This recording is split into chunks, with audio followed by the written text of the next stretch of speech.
yan. Hindi para totoo yun. Hindi para totoo yun. Minsan sabi niya sa akin, gusto kita kasi mahal, kaibigan kita. Nung una talaga sabi ko, nabigulat ako na maganda tao, sabi ko ganun. Kayo na yan? Kayo na yan? Kayo na? Hindi, Pero noon, pwedeng ako na lang ulit. Teka lang, may naalala ko. Wala daw.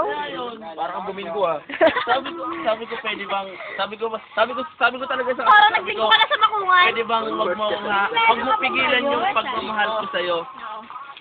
Hayaan mo lang na mahalin kita. Pero hahayaan ko na maging kaibigan lang yung talaga sa akin. Sabi ko gano'n. Tapos, kung one time na magkakalit kami, sabi niya sa akin, sinabi ko na sa kanya, sabi ko, hindi ko talaga mapigilan sa sarili ko na mahalin kita. Sabi niya sa akin, paano ba kita pipigyan ng pagkakataon? O bibigyan kita ng chance? Eh, ang dami mo nang naging pan. Tama, ang dami mo nang naging... Ayaw na ni ate, bumalik lang Piling sa mga ano. Sabi ko, Ayaw na naman. paano mo malalaman yung... Pero sa akin, sabi niya ka na daw pa rin. Kung hindi mo bibigyan ng pagkakataon. Sabi niya, sa bagay, tama ka.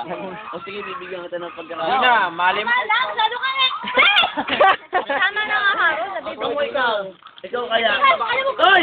Hoy! Di pa tayo kay Dina! Yan!